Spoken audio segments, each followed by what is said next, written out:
Are your ears colorblind? I can help you open your ears to hear more and more of what's being communicated in the English that's spoken around you. You know, I have a friend who's red-green colorblind. When he sees a picture of a brilliant monarch butterfly on a background of green grass, he can hardly make out the butterfly. He can hardly see. He can hardly distinguish. He can hardly make out the butterfly. And there's nothing I can do to help his eyes see that brilliant butterfly. But with English learners, I can help you hear more and more of what's going on with the English that's spoken around you.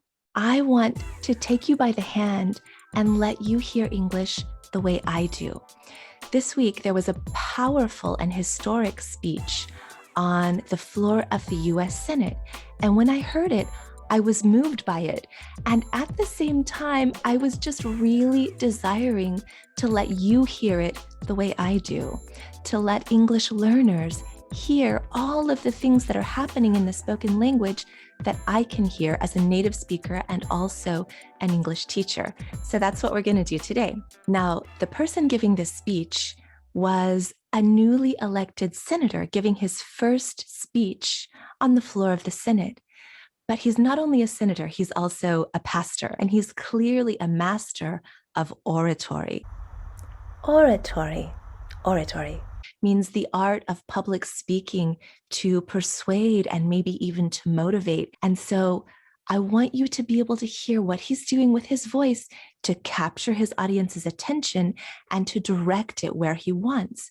We're going to look especially at how he uses intonation to do this. I actually love to serve as the bridge between English learners and great content. In this case, the great content is a masterful historic speech that just happened, but that might be a little bit out of reach for you on your own. But when I walk you through it, you will be able to understand what he's talking about and also appreciate what he's doing with his voice to direct his audience's attention and deliver his message with impact. I can help you open your ears to hear more and more of what's being communicated in the English that's spoken around you. So if this is the kind of thing that you're into, I'm into it too. So we're similar. So you should subscribe to my channel so that when I make new content like this, you won't miss it, okay? And you subscribe and you click the bell, and those two things together will mean that you get notified when I make new stuff. And that way, when I create something new, you'll find out about it. In fact, I already made you something, so after this video, you can practice what you learned. I took some of the best phrases from this speech and made their intonation visible on the page. It's completely free, and it has audio for you to practice with, so you can go grab it in the description. So open your ears with me now, and then practice with me later. You'll get this beautiful rhythm and intonation into your system, and you'll start hearing it and using it in other places. Now, when we analyze real spoken English, there are all kinds of things going on that we could pay attention to. There are word connections, there are reductions, there are all kinds of things happening. Today, we're going to pay attention mostly to what the speaker chooses to emphasize, and sometimes to what he chooses to de-emphasize. And then also, of course, when there are terms or cultural references where you might need a little background information, I'll fill you in on that as well. So let's jump in and analyze this powerful historic speech that just happened on the Senate floor. One thing you should probably know before we even get started is that the fact that Reverend Raphael Warnock was elected at all in Georgia, this fact itself is historic because he is the first Black person to be elected to the Senate from the South, the former Confederacy, the part of the United States that split off and fought to be a separate country so that it could continue to keep Black people enslaved. So they lost, but they resented that loss. And there have been a lot of racial tensions and oppression even since the end of slavery. And in Georgia, no one expected this to happen. So this is a historic moment, and this is his first speech on the floor of the Senate. And of course, he's from Georgia. Well, just the day before he was to give his first Senate speech in his home state of Georgia, there were some terrible shootings that left 8 people dead, and most of the dead were Asian women. So he took the first moments of his speech to address that. Let's listen. Mr. President, before I begin my formal remarks, I want to pause to condemn the hatred and violence that took 8 precious lives last night in metropolitan Atlanta. Mr. President, before I begin my formal remarks, everything slow, everything stressed to begin with. I agree with Georgians, with Americans, with people of love all across the world. Georgians, Americans, people of love, all across the world. This unspeakable violence, visited largely upon the Asian community, is one that causes all of us to recommit ourselves to the way of peace. An act of peace that prevents these kinds of tragedies from happening in the first place. We pray for these families. We pray for these families. It's serious. It's almost too serious to emphasize, so he puts it down low. We pray for these families. On a personal note, I find it extremely beautiful and moving that different groups have solidarity, that he, as a member of a very visibly oppressed group in this country, shows solidarity with another group that, especially over the last year or so, has been under increased attack. I just find that very moving and very beautiful. Mr. President, I rise here today as a proud American. I rise here today as a proud American. He's stressing everything he can possibly stress. He's starting off his speech this way. I rise here today as a proud American. And as one of the newest members of the Senate, in awe of the journey that has brought me to these hallowed halls. In awe of the journey that has brought me to these hallowed halls. Again, he's stressing a lot more words than we usually stress, but this is because he's starting off slow and impactful, stressing almost everything that has brought me to these hallowed halls. Hallowed halls is kind of a fixed phrase. It's a phrase that you'll hear repeated. Here he's referring to the halls of Congress. So it's old and we revere it almost like something sacred. Hallowed means sacred. And with an abiding sense of reverence and gratitude. And with an abiding sense of reverence and gratitude. Now, this is interesting because the word reverence, we usually drop that middle syllable and we just make it 2 syllables, reverence. But he says reverence. He pronounces that middle syllable. This is part of his oratorical style. It's part of his style of formal, charismatic, persuasive speaking. Reverence, he says, and gratitude. Now, he's really taking some liberties with the language because we usually say gratitude. That's the normal stress of the word. But he is speaking sort of poetically, and he changes the stress of the word, and he says reverence and gratitude. How unusual. For the faith and sacrifices of ancestors who paved the way. For the faith and sacrifices of ancestors who paved the way. Do you hear how he stretches out those words? Who paved the way. Paved the way is another fixed phrase, and that means that they laid the path that you were then able to follow. He is a Black person that just got elected to the Senate, but he had people who went before him who made that path possible for him. I am a proud son of the great state of Georgia. I am a proud son of the great state of Georgia. We like to say great state of this and great state of that. Great state of Arizona, great state of Delaware, great state of Georgia, great state of Oregon, whatever the state is, when we talk about it sort of in a political context, a lot of the time we say great state of whatever. They're all great. Born and raised in Savannah. Born and raised in Savannah. Born and raised is a fixed phrase. We always say it this way: born and raised, born and raised, born and raised in Savannah, Georgia. A coastal city known for its cobblestone streets and verdant town squares. A coastal city known for its cobblestone streets and verdant town squares. Cobblestone streets and verdant town squares. So this is very poetic. Cobblestone streets is a poetic image, and verdant means green with a lot of plant life, but it's a little bit elevated in tone. You don't hear it all the time. Verdant town squares, cobblestone streets and verdant town squares. Towering oak trees, centuries old and covered in gray Spanish moss. Towering oak trees, towering, not just tall, towering, so poetic, right? Towering oak trees. And we always do this: oak tree, willow tree, pecan tree. That's the intonation pattern for what kind of tree it is.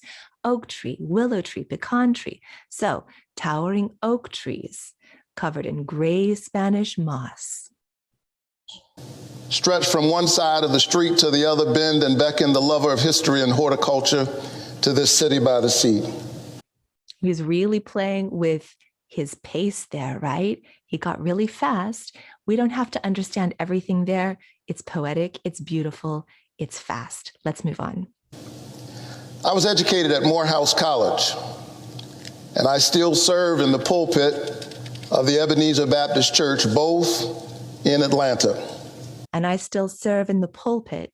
Pulpit is where a preacher stands to preach. It's that square podium that a preacher uses, that a pastor uses. That's the pulpit. I still serve in the pulpit of the Ebenezer Baptist Church.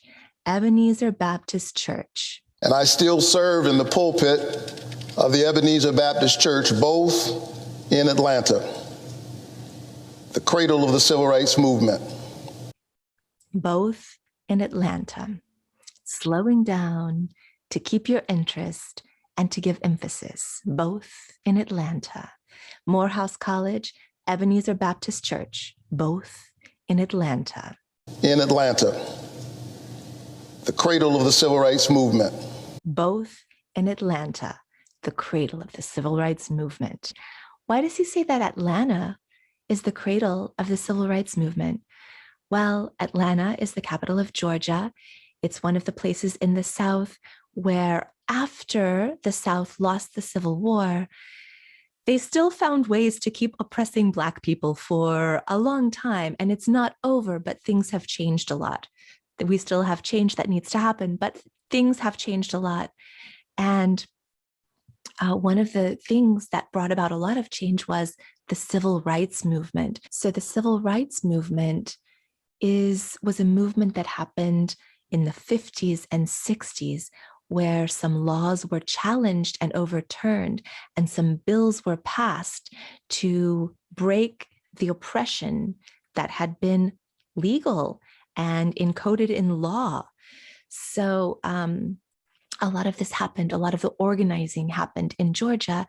And in fact, at the Ebenezer Baptist Church, where Senator Warnock, who is speaking here, is a pastor, this also was the church of Martin Luther King Jr., the great civil rights leader. So there was a lot of great civil rights activity rising out of Georgia, Atlanta, Georgia. Both in Atlanta, the cradle of the civil rights movement. And so, like those oak trees in Savannah, my roots go down deep and they stretch wide. And so, like those oak trees in Savannah, my roots go down deep and they stretch wide. Now he's going very slowly with lots of pauses for effect. In the soil of Waycross, Georgia, and Burke County, and Scriven County. This is the intonation that we use with counties. Burke County. In a word, I am Georgia. In a word, I am Georgia. Stress, stress, stress. In a word, this is a phrase we use when we say, I'm going to sum it up for you right now. I'm going to give you the truth in a small package. In a word, I am Georgia. A living example and embodiment of its history and its hope. A living example and embodiment of its history and its hope. Of its pain and promise. Of its pain and promise.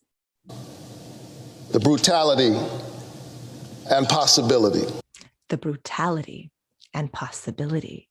Very slow, stressing everything here. So what is he saying here? This language is really powerful because it makes us remember all the brutality and pain of the oppression of Black people. And when they tried to rise up and change things with the civil rights movement, they were met with violence and more oppression. And yet, the civil rights movement was successful. They got laws changed. They got segregation ended. There was a lot of success. There was a lot of promise. There's a lot of beauty in fighting for change and making it happen. And so there's this conflict and this contrast that he's showing. And he is the physical embodiment of these two forces. It's really powerful. I want to know what you think. Is this new information for you? And do you like getting this background information on American history and culture? You know that you can tell me what you think if you go to the comments and leave me a little message. Let's listen to some more. Mr. President, at the time of my birth, Georgia's two senators. At the time of my birth, Georgia's two senators. He's starting slow. I think he wants us to really pay attention to what he's about to say. At the time of my birth, Georgia's two senators were Richard B. Russell and Herman E. Talmadge. Were Richard B. Russell and Herman E. Talmadge. This is how we do first and last names. Don Peacock, that's me, right? Don Peacock, Barack Obama, Raphael Warnock. So yeah, these two senators, Richard B. Russell and Herman E. Talmadge. Now, Raphael Warnock, Reverend Warnock, Senator Warnock, is not that old, but who do you imagine were the senators when he was born? Do you think that in the deep South, the southern state of Georgia, that at the time when he was born, these two senators were very open-minded and inclusive and supported Black people and integration? No. Let's listen. Both arch segregationists and unabashed adversaries of the civil rights movement. Both arch segregationists. Arch is like an arch, and it means the worst, the biggest segregationists, and unabashed adversaries of the civil rights movement. Unabashed means I'm not embarrassed, I'm not trying to hide it, it's out in the open. Adversary is enemy, so they were open enemies of the civil rights movement. Civil rights movement. After the Supreme Court's landmark Brown versus Board ruling outlawing school segregation, after the Supreme Court's landmark Brown versus Board ruling outlawing segregation, do you know what this phrase is all about? You might not. This is something that, if a reasonably informed American hears Brown versus Board or Brown versus Board of Education, we know what that's talking about. This was a civil rights case in the mid-1950s that took a case to the Supreme Court so that the highest court in the land, could determine once and for all whether or not it was constitutional and therefore legal for schools to have segregation. So white schools for white children and Black schools for Black children Was this constitutional? And fortunately, the Supreme Court ruled, no, this is not constitutional. We cannot allow segregated schools anymore. So this was a really big deal, and it changed the course of history for this country. So this is what is referred to as Brown versus the Board of Education. Here, he's just saying Brown versus Board. So after the Supreme Court's landmark Brown versus Board ruling outlawing segregation. After all of this, now here's his point. Talmadge warned that blood will run in the streets of Atlanta. Talmadge warned that blood will run. Blood will run. That's the vowel, as in cup. So this Senator Talmadge from Georgia, after the Supreme Court ruled that segregation is not constitutional, it's not going to be legal in the United States anymore, he warned that blood will run in the streets of Atlanta, Georgia. So the Georgia senator is saying we would rather fight and kill people until blood runs in the streets than to have our precious white children go to school with Black children. Wow. And this is who was senator when Reverend Warnock was born. Senator Talmadge's father, Eugene Talmadge, former governor of our state, had famously declared, "The South loves the Negro in his place, but his place is at the back door." Let's listen again. Senator Talmadge's father, Eugene Talmadge.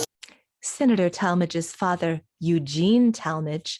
Now he's doing the opposite of what I told you a minute ago, right? We said Barack Obama, right? Joe Biden. So the last name is the one that's stressed, me, Don Peacock, right? And here he said, Senator Talmadge's father, Eugene Talmadge, he stressed the first name. Why would he stress the first name? I thought you were supposed to stress the last name. Yes, except that in English, if there's a contrast, we have to stress the contrast. We can't help ourselves. We always stress contrast with our voice. And so he's already talking about one Talmadge, Senator Talmadge. Now he's talking about his father, Eugene Talmadge. This is the contrast Talmadge. This is the other Talmadge. And we just can't help ourselves. We have to stress contrast. So Senator Talmadge's father, Eugene Talmadge. Senator Talmadge's father, Eugene Talmadge, former governor of our state, had famously declared, "The South loves the Negro in his place, but his place is at the back door." Had famously declared, "The South loves the Negro." This is an old term for Black people that's not used anymore. In his place, but his place is at the back door. So this was the governor of Georgia, the father of that senator who warned that blood would run in the streets. He said, "The South loves the Negro in his place. The South loves the Negro." Pause for effect. Because if you stop the sentence here, well, that sounds pretty good, right? In his place, but his place is at the back door. In other words, the South loves to subjugate and oppress Black people, said the governor. Wow. When once asked how he and his supporters might keep Black people away from the polls, he picked up a scrap of paper and wrote a single word on it: pistols. When once asked how he and his supporters might keep Black people away from the polls. So again, he's changing the pace to keep your attention, and also because the important part is coming at the end. So he's going to get you through the first part, keep your attention by going fast, and then slow down for the impactful part of the sentence. He picked up a scrap of paper and wrote a single word on it: pistols. He picked up a scrap of paper and wrote a single word on it. Wrote a single word on it. pistols. So keep Black people away from the polls means not let Black people vote. The polls is where you go to vote. So he doesn't want Black people to vote, and he's willing to use pistols, which means violence or threat of violence, probably actual violence, to keep Black people from voting. Yet there is something in the American covenant. Now, we do not normally stress the word something. Normally, we'd say, there's something in the American covenant. We would stress the noun because that has a lot of content. But we can choose to stress the word something if we want to emphasize something special, something I can't quite define. There's something in the American covenant. Yet there is something in the American covenant. So now he's turning from the racism of these segregationist leaders from his state, from the past, but not that distant past. And now he's turning to something more hopeful. There is something in the American covenant. There is something in the American covenant, in its charter documents and its Jeffersonian ideals that bends toward freedom. In its charter documents and its Jeffersonian ideals that bends toward freedom. Yeah. So it's charter documents, the Constitution, Bill of Rights, foundational documents, and Jeffersonian ideals. So the ideals of Thomas Jefferson, basically personal freedom, not having an aristocracy, having a democracy where people are the ones who govern themselves. These are Jeffersonian ideals. In its charter documents and its Jeffersonian ideals that bends toward freedom.